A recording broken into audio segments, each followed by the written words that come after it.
first talk's on. It's on permaculture design analysis, I'm calling it. I think we'll get started. It's after 10, isn't it? 10, yep. If they're late, they can miss out or jump in. I guess I'm really doing this talk as a bit of a basic start and introductory, but just a bit about me. I'm Kirsty. For those who like what I say, I actually have a Facebook page called Simple High Life and a newly started website that I'll be blogging and just about my permaculture journey if anyone's interested. I've been involved in permaculture for a little while and doing more and more design, and I think that one of the biggest things I've learned about permaculture is where do you begin and looking at your starting point before you actually really get going.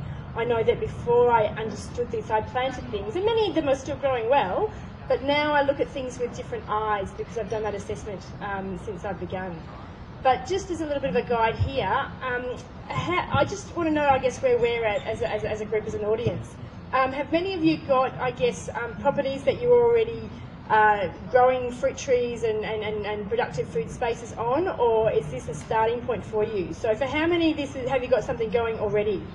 A couple of you, great. And how many are looking where to begin because I think it's cool and I want to?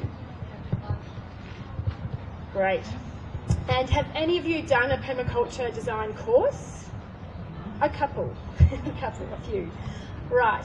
Okay, so I'm just going to go through the real basic things, and it'll be a bit interactive. I'll ask questions as we go, but this is a topic that I fear may get off topic, and if the question's off topic, please don't be offended if I don't answer it, but I'll answer it after we've done, because we've only got 50 minutes, and I could probably spend 2 days going over all of this. It's quite a lot of information. I think the biggest thing that you've got to look at when you're starting your property is just what you've been given. What you've got, and quite often what you think you've got isn't really what you've got when you start looking into the details.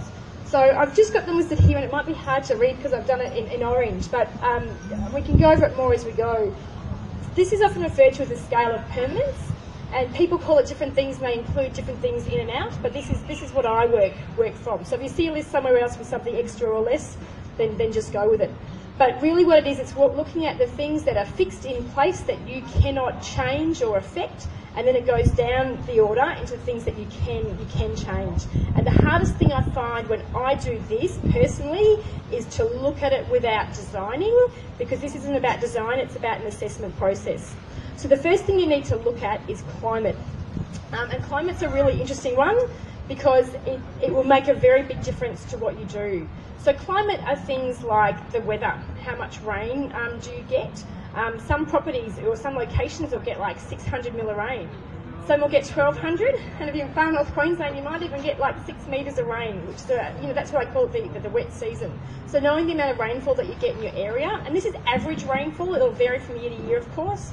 Knowing if it's generally like a hot or dry type climate. Some of this might seem really obvious, but if you don't look into it, you won't know what you're up against, especially if you're looking for new property or you've already got it. Now, this information is actually fairly easy to access. You just jump onto the Bureau of Meteorology, bom.gov.au. Write that down, or I might give it to you later if you need, and get the information for your area. So that's sort of something to look at as a starting point. I'm going to go through by through. Now, the other things to look at is the wind. Now, by wind can be affected by various things, but often you'll get like a hot northerly wind or a cool southerly wind or whatever it is, and knowing those things. So I think it's really straightforward. I don't want to go too much into climate because although climate change is a big thing, we can't change the climate. And if you can find out information about predicted climate change, that can be useful, but it's only a guide. So do we have any questions about the climate and getting that information? I think it's straightforward, that one. The next one that we're talking about is a landform. So with a landform, I guess the title I think speaks for itself. Most of them do. It's the shape that you've got to work with. So if I'm looking at this area right here, I can just see a slight slope going down. So knowing that you've got a slope, knowing how big that slope is, topography type information. If you've got a larger property, actually, does anyone here have a rural property, or are we all urban? We've got one, yeah.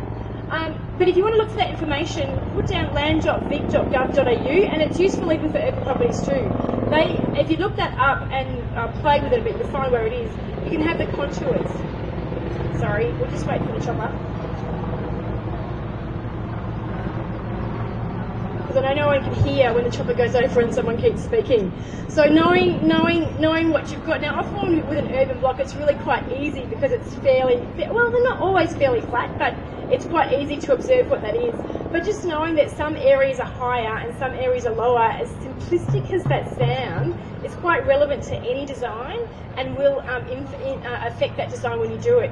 So if you actually have someone else involved with your design, or even when you're designing yourself, you design on a flat piece of paper, but the land's not that way. And keeping that in mind is really quite important to what we're doing. The next thing to look at is water. And water is something that all too often is overlooked. And if you're not going to look at climate and you're not going to look at land, you need to look at water, because if you don't get water right and you're not aware of your water, it's going to affect what you do continuously.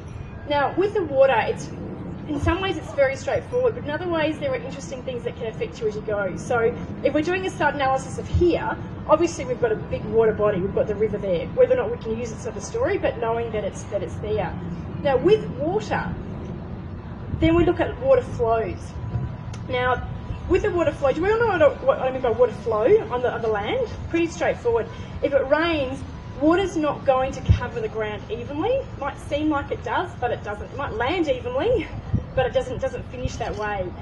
And I learned a very interesting lesson about water and water flows. Actually, I've learned a lot of interesting lessons about water. One of the best times, if you can ever do it, is look at what's happening to the water just after heavy rainfall. The thing with water, it causes erosion and leaves telltale signs. You'll see the way it channels down. And sometimes that can be altered by man-made structures or roads and pavements, that type of thing. And sometimes it's... Yeah, dog's not on site. And sometimes it's just the way it goes down. The other thing to look at with water is your roof. And it might seem really straightforward, but the roof is actually your water catchment area if you're going to put a tank in. So look to the roof and where it's at. And I wanted to tell you this lesson about the roofs that I learned, and this is really, really important. I was doing a project at a school, it was my children's school, and we were putting water tanks in to set up the garden area. Pretty straightforward. And I looked at the roof, and the school buildings are quite large, and I thought, we've got plenty of catchment, I don't need to do any math or any figuring it out. Fortunately, the plumber picked up what I didn't. And he looked at it and he said, you've got 30 metres of roof. I'm like, what do you mean we've got 30 metres, 30 square metres of roof? Because that's not really very much if you want to fill, 10,000 litres worth of tank. So if you can imagine, you've got your buildings and then you've got a walkway. And the walkway has its own roof, but the walkway is feeding our tanks. So I didn't have the huge amount of space that I had. And that totally changed what we had to do with the tanks, because that tank will take forever to fill. Does that make sense to everyone? If it doesn't, then ask, because sometimes it's a bit confusing, the roof space. Yeah, are we good? Yeah, so really look at that water space there. Also, when you're looking at water, look at other things that you've got depending on your property. This won't suit every property. Nothing ever suits every property. That's the thing with design and permaculture design. There's never one size fits all. But look at things like your shed and other areas that you can store water. Look at the way the water's flowing, because you could be able to divert it. So just get a real feel for the water and how the water fits in. So yeah, any questions about water? Or has anyone ever noticed anything with water that they wish they'd noticed beforehand? We're not very chatty, this group, are we? Putting in an irrigation or sprinkler system before you do so. Yep.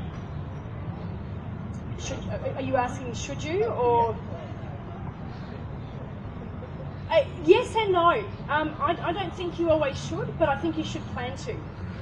And the reason I don't always think that you should is that there may be things that you need to account for. Sometimes it really depends, it's not one size fits all. I'm not saying that you shouldn't, but sometimes it's actually better to put your trees in and then the irrigation after, because if you've got a drip line, you don't want to dig through that drip line and put a hole in it because you didn't realise it was there, it was in the wrong space.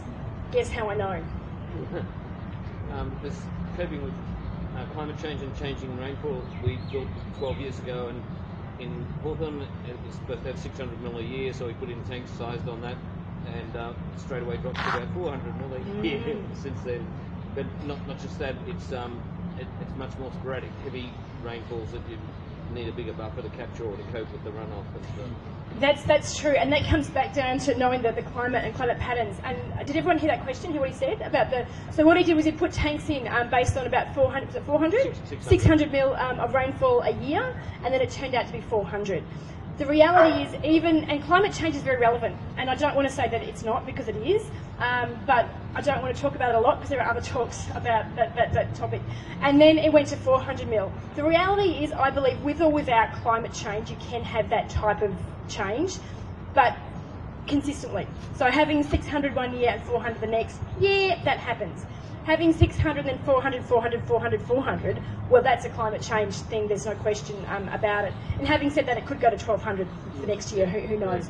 But with the climate and looking at the analysis there, you might know that you have 600 mil of rain over the year, but it's important to know, do you have that rain, is that like a winter rain, or is that constantly spread throughout?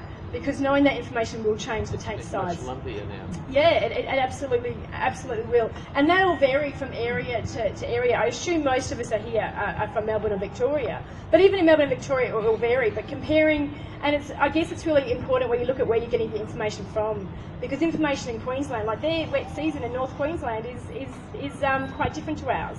So they get more rain in the summer months than we do. And again, that will vary. So yes, so very important with that. Any more on the water? Okay, good. Now the next one, and I'm not going to go into this a great deal, but it is important and relevant. If there are any legal things that you need to know about. Now legal things, it could be like an overlay on your area, so is it a heritage overlay, or have you got something there where you're not going to be able to build in structures or need to get approval, or even if there are legal things, perhaps they may not be a big issue, you just need to know that you need approval. So for example, and it will vary from council to council, so if I say things that don't sound right, then maybe my council is different to yours, but with building certain structures, sometimes they need to be a distance away from a fence line, like a shed or something like that. So if you don't take that into account, then it could cause you a problem. And just because there isn't a legal issue doesn't mean it can't be resolved, but I think everyone would rather know about that before they put it up and they're told to pull it down, because it does happen. Now the next thing we're going to talk about is access points, and I guess the circulation and the way it's set up. Now some of this will apply to larger, more rural properties, but it works really directly even for my property, because I've got a really odd shaped property with limited access. So if you're going to be getting your garden set up, you might be bringing tanks in, you might be bringing in garden beds, you're probably going to be hopefully bringing in mulch. And where is that going to go? Now it might sound really, really simple, but if you've got an area and you go, yeah, we're going to have the mulch all, the way down there a few hundred metres, so we'll just dump it down there, and then you realise that the truck won't fit, well, that's going to change your workload. Bad, good, bad, I don't know. But being aware of these things, a lot of it's preempting. With my place, I've got a really odd-shaped lot.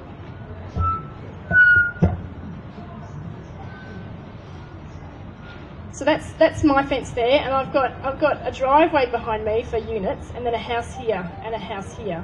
But I've got a narrow gate and a narrow gate there.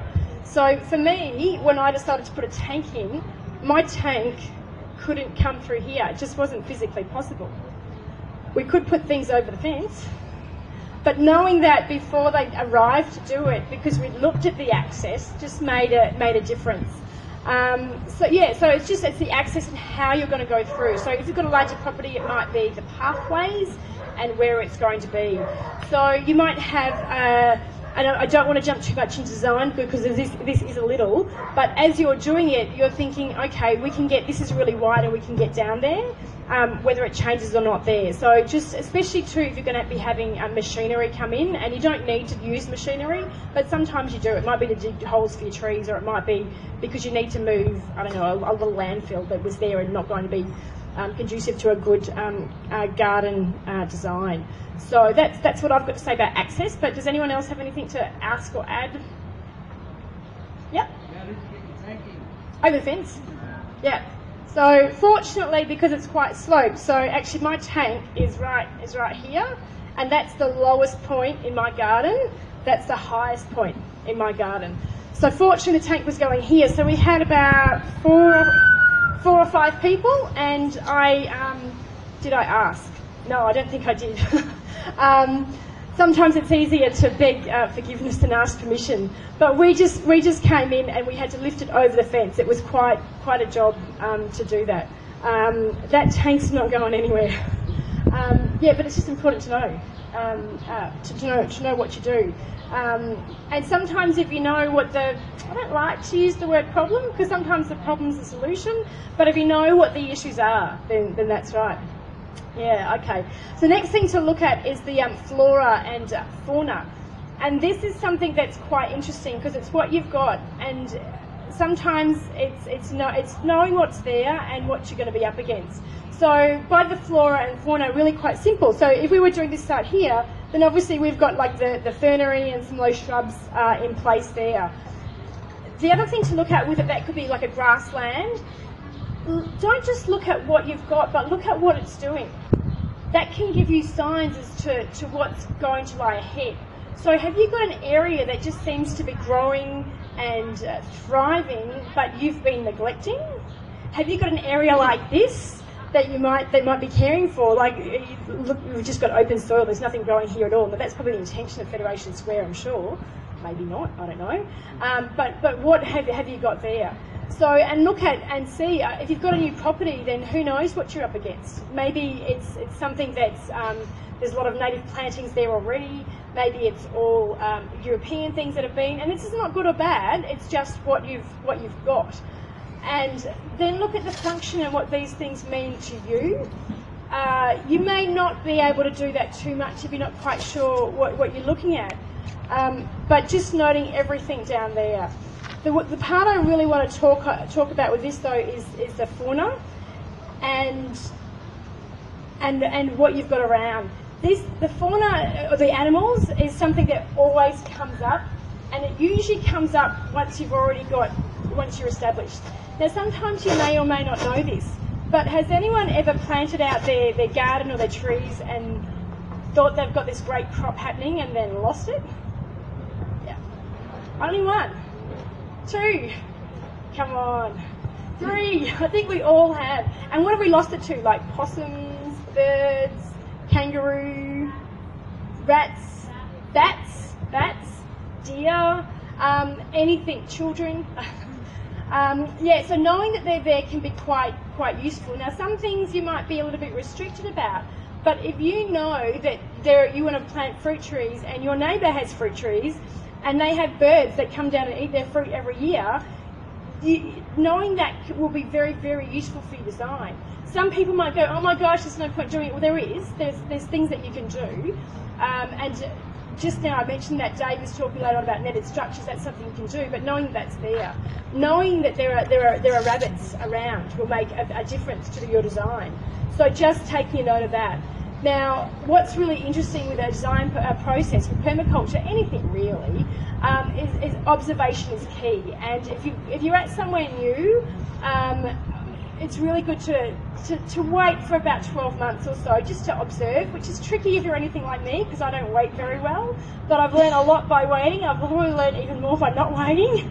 But when you do that, you can observe things, and you can observe and see what's going on and ask your neighbours.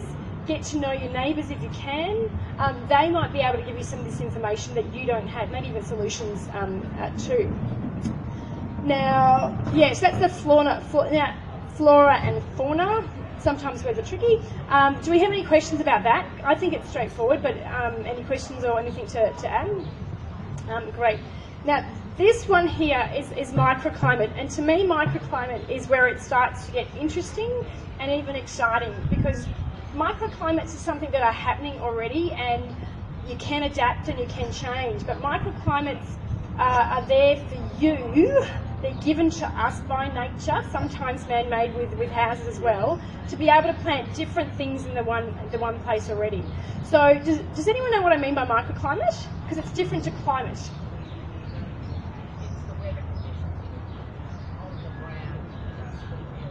Yeah, pretty close, not quite weather conditions, but it's patterns to do with that. But you're right, and it can vary.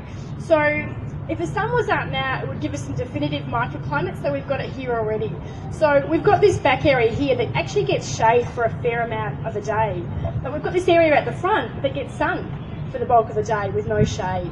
And if we were looking at this as our garden area, then it might be common sense, but knowing that and making a note of it, hopefully written, but at very least mentally, will make a real big difference to your design. So knowing those microclimates. Other things that can come up in microclimates are things like wind tunnels. So some areas can be very, very windy, and some areas can be very, very still. But knowing where those wind belts are quite crucial. Frost. Frost isn't necessarily a bad thing, but it can be quite disastrous to some of your trees. And frost is quite interesting. Does everyone here get frost, or do some of you miss out? Used to. Used to? Used to. Climate change works both ways. Do you know what, it's funny? In my area, I haven't always got frost, but I got more frost this year than I ever had before. There might be reasons for that. In fact, I know that there are, because trees are pulled out. It made a difference.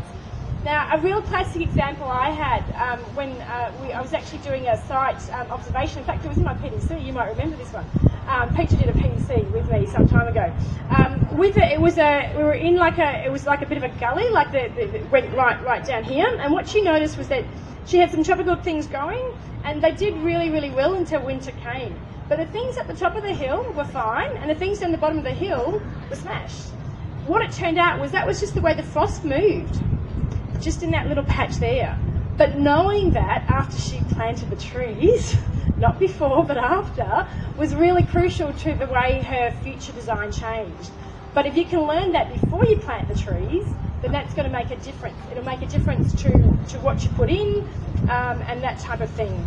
Microclimate is also the aspect and I guess the way it's facing the sun. So if you look at things quite simply, you've got north, south, east and west. So every garden, every house has that. And whether or not you're talking about the house or the garden, it all fits in.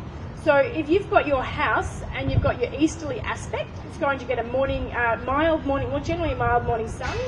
And the westerly aspect is going to get shade in the morning, but a much hotter afternoon sun. So knowing these things and actually taking account of them as you go through is quite crucial.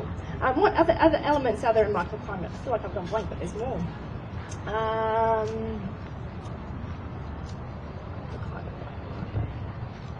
Do you count the local soil? Yes, yeah. Soil is something to look at quite separately, but the way the soil's behaving in that microclimate. So and some of these things do tie in, the water ties into the microclimate. So what will happen in an area that perhaps has more shade, the soil will be held, the moisture will be held better. Then you go into areas with more sun and it dries out. Yeah, so that's different things too. And this is moving ahead a little bit because the soil's a bit further down there. The soil types will actually quite affect what we're going through. Great timing.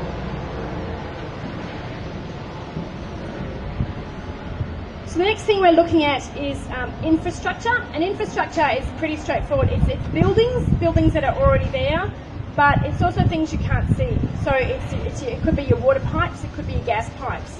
I hope it's pretty self-explanatory. If you don't know where a gas pipe is and you decide that's where you're going to dig down and bore water out, then you're going to be in trouble. It's really straightforward as that. This information is again readily available for your local council. Be very careful though. I say it's readily available from your local council, but please only ever use it as a guide. I had the council come up to my place. We've actually got, we have 2 or 3 storm water pits on our place. We're kind of really lucky like that. We can't build or do any, I shouldn't say build, it's not just build. I can't put anything on there that I don't want them to maybe one day rip out. So that area is not fruit trees, it's definitely not a shed. The other thing is they got it wrong. They came and they told me where a pit was, and I said, no, that's not where it is, and they were adamant that's where it was, and I told them where it was, and they said I was wrong. I was right, but that was because I knew my property. But I'm only telling you this just to use it as a guide, and if you can get the original building plan, that's going to be even better.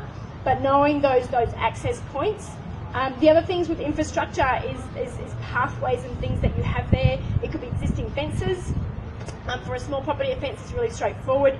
For a rural property, you might have many more fences. Knowing previous infrastructure can be useful too, because sometimes when they remove fences, they're still in the ground, and that can make things quite difficult. But it's really just looking around and seeing what you have there. The next thing we're going to look at is soil, and soil is I think this is where we start to get into the real important things. And it's interesting because they say, you know, here, just go and do a soil test and see what you've got and do a pH and you'll be good. I really think the more that you can do and the more that you can know your soil, the better head start you'll eventually have. So, and I've heard different things, and it's really up to you what you do. Something like this is pretty straightforward. There's the soil, you could do one spot here, but if I did a soil test here, right where I'm standing, there's going to be so much about this whole site here that I don't know, because I don't think that you need to be a rocket scientist or even an environmentalist to know that the soil where those ferns are is going to be different. So do as many soil tests as you can. The first thing to do is just get it and pick it up and go, rightio, we've got sand, or we've got clay, or we've got loam. The next thing to do is say, right, this is what we can see on top, but let's dig down and find out. Now this will tell you more than you think. Now the first time I ever did this was on a course with Dave Jackie, who does Edible Forest Gardens, and he said that what we needed to do was dig down 1 metre. And it sounds like a lot, but we were doing it on a property, right in property Ballarat, which I think was probably an old mining site by what we dug up. But what was really interesting, and probably not what you'll find in Melbourne, but maybe, was that as we went down, the first layer was clay and not great, but this might have even been the third or fourth layer was beautiful soil. It seemed like it should have been on the top, but knowing, although we had inside information, which is useful to have, what it was, that had been turned around, and the good stuff was down the bottom. But knowing this before you get, again, everything it's known before you begin. The other thing that we found was we couldn't dig down 1 metre for every site. There was one we could only dig down that much. So knowing that that's as far as we could dig, if we were going to plant, say, I don't know, nut trees or even native trees that needed a big deep root system, planting them there would have really shortened their lifespan. But you wouldn't have known that for a few years. Or maybe even until you planted, I don't know, maybe you might have known. But it would totally change your design. Or if it doesn't change your design, it will change the preparation that you need to do beforehand. Other things that you can do even before that stage, which are much simpler, is a simple pH test. Has anyone done a pH test in their soil before? 1, 2, couple? pH tests are really, really easy to do. Go to a hardware store or a nursery and you get a little kit. It's really as simple as you just put they'll give you a tube of powder and a tube of liquid. Pour the powder on, pour the liquid on, you'll get a colour and you match it. I don't have one with me, I probably should have, but we can do that another time. And you'll just get that gauge. Now pH is really important for a number of reasons, but different plants will like to grow in different pH ranges, whether it be acidic or neutral, and that's something you can do. What's really surprising is that pH can vary quite significantly in one property. So if you've got a veggie patch growing already, do a pH test there and then do a pH test somewhere else where they're not growing and see what difference it makes. The other thing to look at with the soil is how clayey the soil is, or how sandy the soil is. A simple test you can do is just put some of the clay, especially if it's clay, put it into a bottle of water and shake it up. If it mixes and stays mixed, then that's pretty good. You can fix it maybe with organic matter. If it doesn't and it completely separates, that's going to change what you're going to do. I won't get into that in detail, but knowing that before you begin will make a difference there. The other thing to look at is how much moisture the soil's holding. Some soil holds moisture really well and some doesn't, and that can be for a number of different reasons. But and you can do that by simply, if you dig a hole, pour the water in and see how quickly it drains out. So if it's running out very, very quickly, then you've got very free draining soil. If it's holding that water and not draining out, then it's important to know that your soil doesn't have drainage, because there are some trees, you plant a citrus tree in an area that's not draining water, and that citrus tree will do really well for the first year, but it will eventually drown and die. So knowing those types of things. What else is there about the soil? The next thing that you can do with the soil, which takes it to, it's quite important depending on where you buy it on, is you actually get it professionally tested. Now, you may or may not always need to do this, but if you, say, have a house in inner city Melbourne that used to have, or may even still have lead paint, that will inadvertently end up in your soil. Now, it doesn't mean that you can't grow food, but you may not want to plant your leafy greens in soil that's contained with lead. So if there's anything that you're unsure about, just get it done. And it can be tested for a number of different things, but like your chemicals, and also things like your calcium, magnesium, things that are in the soil as well too. The other thing with the soil, which ties in a little bit to landform, is knowing what you're on, what type of bedrock that you're on. This will matter more for a bigger property depending what you do. And you can get that information just by Googling geology in Melbourne or bedrock in Melbourne, and you'll get a map of what it's all on. So that's the soil there. I think I've covered everything with the soil, but do we have any questions about soil or getting soil testing done? No, you just wave your hands. Great, have a stretch. I like that. And the last thing that we're looking at is the aesthetics and what you've got in place. This is something that's very subjective because, of course, they'll be interpreted different ways. But really, what a lot of this is about observation. And I think that anything when you do it, it doesn't even matter. You might be looking at a fence, and the fence might be pink. Well, note it down. Does it matter? Maybe, maybe not. But it might be something that you want to hide. The aesthetics that you've got there, it could be like, oh, you just might put, okay, so we've got this horrible marquee from the neighbours next door, although that's outside, but that doesn't matter. and we note that down as aesthetics because while it might not be something that's overly functional, we might want to shade it out. So that's preempting to design, but knowing that that's there. And design's done in different ways. Some people are going to walk from here and take more. You're not going to have enough from here to do your own design, but you might have your own background knowledge that will help to that. But noting everything down. The amount of times that designs change because a factor wasn't noted. So just noting everything down like that. Okay, so they're the main things that we need to look at. Okay, great. So yeah, so do we have any questions on what we're looking at there? Okay. So what I'm going to do now is I'm going to show you something that I've done just quite briefly, because now I've told you everything to do. It's about how do you do it. And one of the things is just you can go out there and you can write things down, but a great way of doing it is having your base map. I'm just going to draw this up quickly. It's not going to...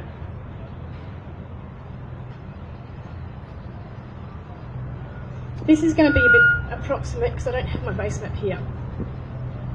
But I was dealing with a site. It happened to be a wetland area that we're developing in a school. It's a really straightforward site. It's slightly angled there. We've got a pond about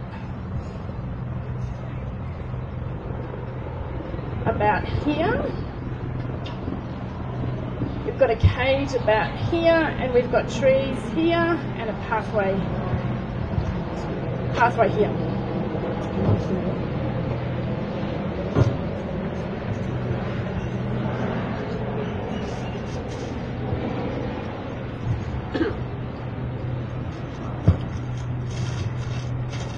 So what I like to do is just tracing paper, and that's a base map that you've already done of your place or got from somewhere. And this might not mean a lot, but we're looking at the climate here. So when we're going to the climate, I don't think I mentioned this before, we're looking at the sun and where the sun goes. So what you find is that summer and winter you get different sun, very different sun, which might sound really obvious because one warms the sun more than the other, but it also creates a different shade pattern. So what we're doing here is looking at the sun that we got in winter and summer.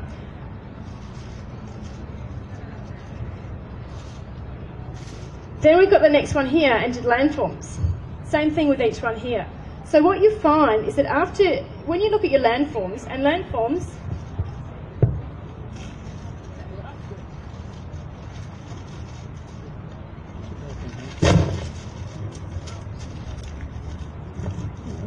here.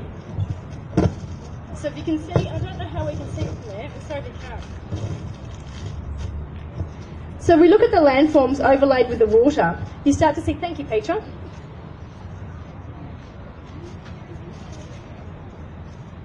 I can see here with my landforms, and I don't know how well you can see it through there. I probably didn't think of that when I came up with this idea, which was this morning.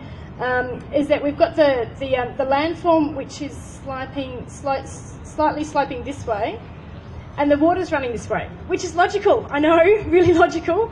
But you'll start to see patterns here that tie into your design. And when you put the soil on top, I won't put them all on top. Then you start to break it down and say, rightio, so this is our wet area here. This is our dry area here. This area is where it slopes and the water all runs through there. And that will help you confirm quite often your microclimates and everything else that's going on, and then you get the basis to go through. So we've done all this now and we haven't thought about design, and I've done it very quickly, but this can take you a full day to do. Maybe less, but maybe more. And then we take our area and start breaking it down into what it's already telling us. What it's telling us. It's telling us that this area is full of sun and how we go. And then the next stage to move into is for design. Just going to do that there. And who here is a bit like me and has all these things in their mind of everything they want to plant, thank you, but they don't know where even though you've done something like this, it's figuring out where they want to go and what they want to do. Yeah? What I want to try and do is take you to a place to get you in the right space to design. And there's lots of different ways to do this, and this may or may not work for all of you, but it's something that's helped me, especially when I do things, and I do things for myself at home, but also in schools as well, but it doesn't have to be with children or a school. And if it helps to close your eyes, but don't mind if you don't. But if you don't close your eyes here, when you do this at home, it could be a good thing to do. Go back to a memory. Hopefully a memory in a food garden, but if not, a memory in a garden. Maybe it could be your first memory, or if not, something special.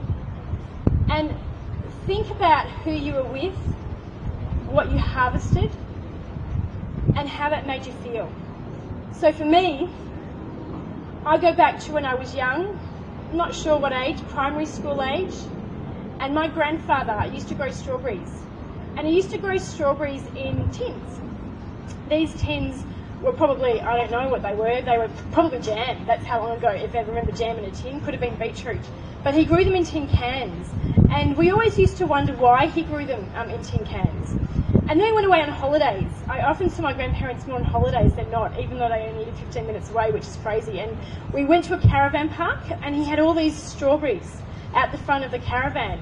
And we used to always love to pick these strawberries. They were the best thing and the best memory. And I don't know if my grandfather ever ate the strawberries. I'm sure he did, but we never saw him because he let the grandkids pick the strawberries. And as we picked the strawberries on holidays, it was exciting and something very, very special to me. And when I remember about that memory and picking strawberries with my grandfather, I look at what I want to achieve in my garden, and of course my garden's got strawberries. They're not all in tin cans. In fact, they're not in tin cans at all. They're in the garden. But my children, they fight over picking strawberries because sometimes there's only one ready at a time. And sometimes my youngest goes out there and picks a punnet and doesn't share. But that's the memory that my children have with strawberries. And although it wasn't intentional that they were going to have a memory with strawberries, it was my memory with strawberries that's created that memory for them. I've got a friend who I was talking with this about, and she said with her grandfather she dug potatoes. And she said, I don't even like potatoes, but I have to grow them. I think her boy likes potatoes, and that's okay. But if you can take yourself into a space and not just think about what it is that you want to have and what you want to eat and what you want to do, but how you want to feel. Because for me, design, it's not just pen and paper, and it's not just the lemon tree should go over here because it's got sun, and the apple tree should go over here because I don't mind the leaves falling there because I don't have to sweep them up. It's really what you want to get out of the garden. And I guess it's something that's, really special to me, because when I look at design, and not just my design, it's what's going to come out of it. And I guess I want to put it back to you. Does anyone have any special feelings or thoughts, if not your feelings, for this person you might want to share, about their garden that might have stumbled them when they started to get into design? Yeah?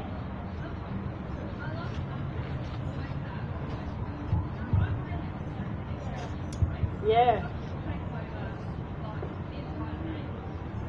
Yes. Yep.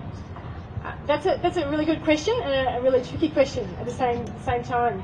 And I guess for me, pumpkins are quite interesting because at the moment, my front yard, we've pulled out. You have to hear me out on this. We had a very big date Canary Island palm tree, which has been removed. Somebody very excitedly dug it out and transplanted it, and it was a very big decision for me to make to do that, which comes back to some of the analysis there. And I tell you about this because that's out there and I want to prepare my soil. So I have pumpkins growing at the front of my property right now. My neighbours laugh at me, but I don't care because they'll all want my pumpkins when they're ready. And I know that next year when I plant my trees, I'm probably not going to be able to have pumpkins. So I feel where you're coming from. I guess it depends. Pumpkins grow in different ways, and they can take over this almost this whole area here. They also grow up. So if you can put in like a structure that they can actually grow up, it's quite surprising. And while I haven't had a lot of pumpkins growing up, I've seen some amazing photos online of pumpkins that actually, I don't know how they hold their weight, but they do. So have you got any facility to put a structure in that they can grow up? Maybe.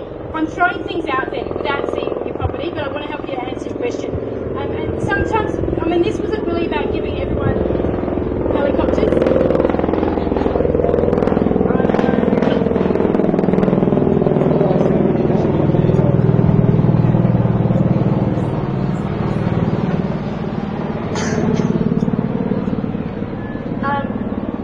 Yeah, so, and that could be whether it's a built structure or a pergola or something you can put some framework in. I'm going to give you an idea that I haven't tried, and I'm going to be really upfront, I haven't tried it. But I was in a course a while ago, and this man speaking tomorrow, Justin, he runs the Complete Urban Farmer course at Series, so I want to give him credit for the idea. I also want to give him credit if it doesn't work. And there was another lass in our course who had the same question.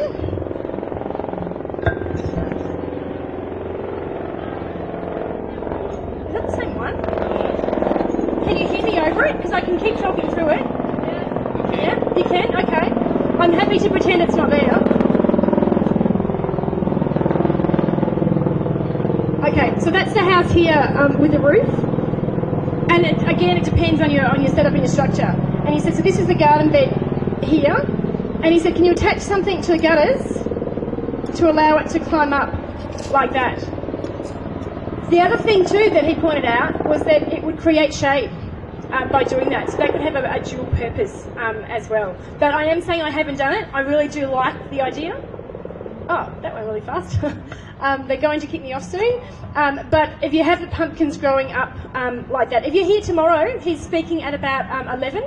If you're not, there are probably other ways you can track him down if you want more information about that. I just am very conscious of giving someone else's ideas that I haven't tried. I don't want to say I don't think it would work, or I wouldn't be speaking about it now. But just having something there, just like a wire or something that they'll climb up.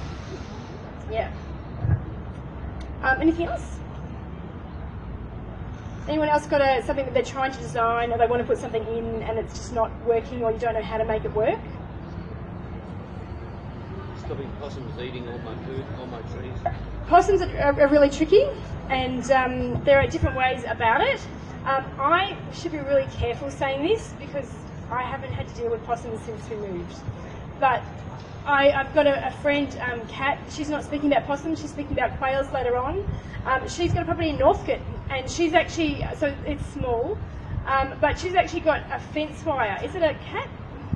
She's got, it's like a little electric fence that sits above her fence, and it keeps the possums out, and it keeps the cats in. The other thing you can look at is netting structures. And the other thing you can look at is deterrence. So sometimes having like a bit of a bait tree to work. I don't want to give you too much on possums because I'm really lucky. But possums are a very big problem for some. So they're stripping all the trees, all the new growth off all the trees. Yeah. Sometimes it's about fencing them out, and it depends how determined that you want to be with possums. It really does. Okay. Well, I think I'm going to wrap that up before they kick me off. But as we go from here, I think for those who joined us late this morning, I said we've got there's Simple High Life. It's my Facebook page, and I've just started a website up. If you're interested, you can put yourselves on the mailing list. I'll be starting a blog, and I'll be sending through. In fact, I might actually put something of this together and email it through to those who join up to that if you're interested. It's tying in with a competition. Flora is holding it. I'm going to give a free consultation, whether it be on, I guess, a continuation of this gardening or edible gardening, not normal gardening. Don't talk to me about that. I'm not an expert there. Or a zero waste topic. So you're welcome to join up for that as well too. If I speak to you and you just think I need more than this, look into doing a permaculture design course. Fleur, who was dancing around, actually was running one of those later this year. There are many around, so look into those as well too. In fact, I think she has information. There's a bit of a prize for a discounted course for that, and she's speaking later as well today. There are many other talks on. If you haven't seen them, have a look at the program, and hopefully we'll see you back for some of our other speakers later today. If you want to listen to me again, I'll be talking about edible garden basics and how you can grow from scraps like this and get your dinner happening. I'm on again at 4. If I don't see you again, I won't be offended, but if you're around and you want to hear more, then I'll be back. Thank you.